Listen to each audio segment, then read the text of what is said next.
Hello friends, welcome back to my YouTube channel all in one story time. Pooja की शादी को अभी 2 दिन ही हुए थे। घर नया था, लोग नए थे, लेकिन पूजा के मन में डर था। उसे लग रहा था जैसे वो किसी ऐसे घर में आ गई है जहां हर बात तोलकर बोली जाती है। सुबह पूजा रसोई में काम कर रही थी, तभी सास सुधा देवी आई और बोली, पूजा, आज तेरे पग फेरों की रस्म में कौन आ रहा है तुझे लेने? भाई आने वाले हैं, पूजा ने कहा। तो वो क्या क्या लेकर आ रहा है? पूजा एक पल चुप रही। मुझे नहीं पता मम्मी जी, अभी बात नहीं हुई। सुधा देवी का चेहरा सख्त हो गया। तेरे पापा ने शादी में कहा था गाड़ी देंगे, दी नहीं। अब देख घर जा रही है पगफेरे में, तो दे ही देंगे। पूजा ने धीरे से कहा, मम्मी जी, पापा ने कभी पक्का नहीं कहा था। तो सुन ले, सुधा देवी ने आवाज ऊंची करते हुए कहा, अगर इस बार भी गाड़ी नहीं आई तो तू इस घर में वापस मत आना। पूजा को कुछ समझ नहीं आया, क्या बोले। वो बस चुप रही, नई बहू थी, जवाब नहीं दे पाई। के बाद पूजा के भाई रोहन और भाभी नेहा आ गए। जाते वक्त सुधा देवी ने फिर कहा, याद रखना पूजा, मैंने क्या कहा है। पूजा मायके पहुंच गई, लेकिन मन वही अटका हुआ था। आधे घंटे बाद फोन आया।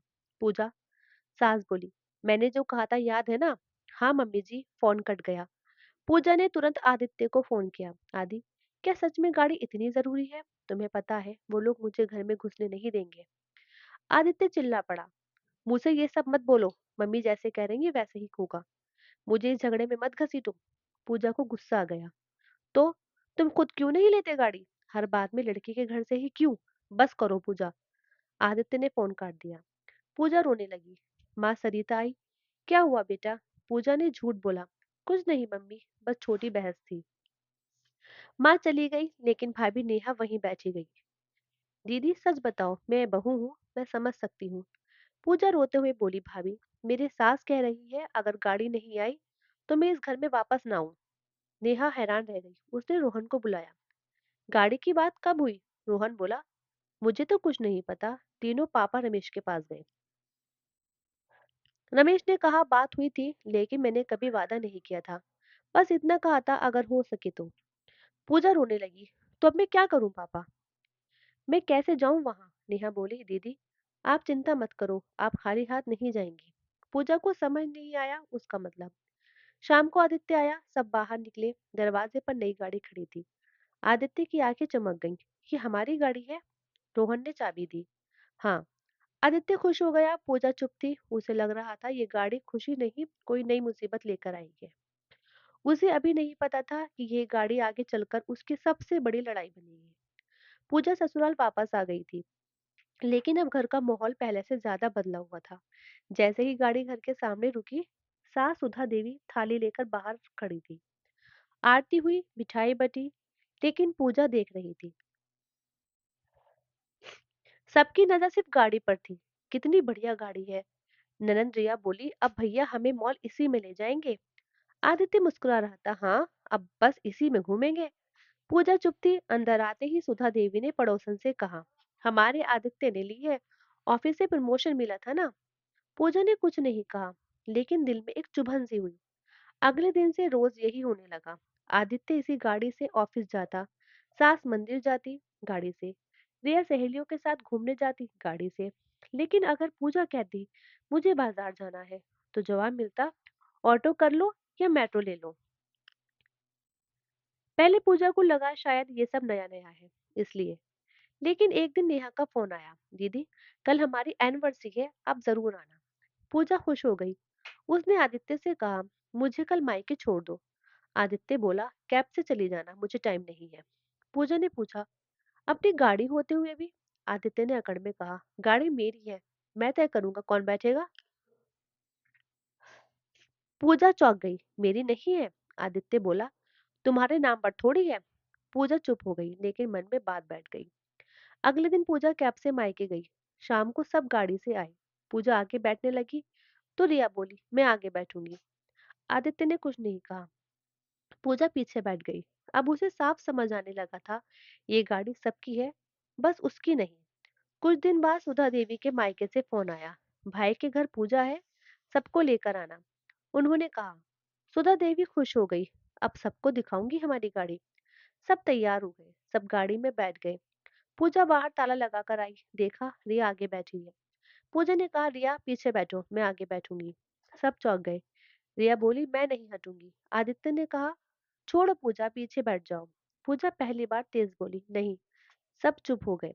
रिया अकड़ में बोली, ये गाड़ी भैया की है। पूजा ने कहा, तो क्या मैं इसमें बैठने लायक नहीं?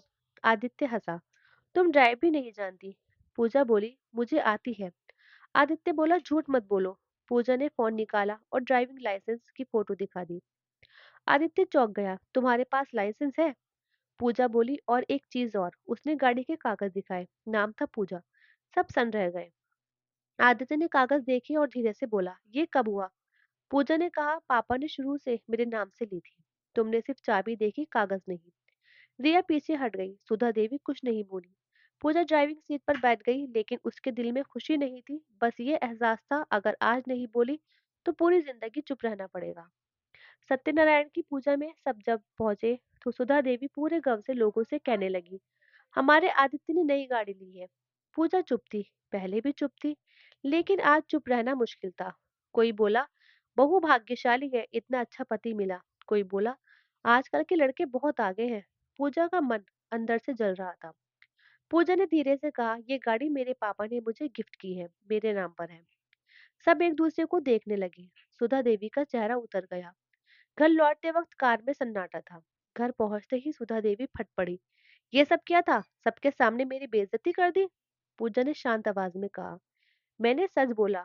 सच बोलने का तरीका होता है। सास चिल्लाई। पूजा बोली, तो झूठ बोलने का भी तो होता है। आप हर चीज अपने बेटे के नाम से बताते हो। सोफा, फ्रिज, अलमारी सब मेरे घर से आया। लेकिन आपने हमेशा कहा आदित्य ने लिया। सुधा देवी चुप हो गई।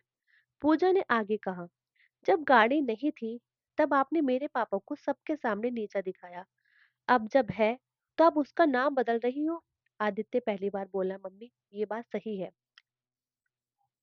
सुधा देवी कुछ नहीं बोली। पूजा ने धीरे से कहा, मैं कोई लड़ाई नहीं चाहती, बस इतना चाहती हूँ जो चीज जहां से आए उसे वहीं का कहा जाए। फिर पूजा ने चाबी उठाई, और हाँ, आज से गाड़ी की चाबी मेरे पास रहेगी। जब जरूरत होगी मैं खुद ड्राइव करूंगी।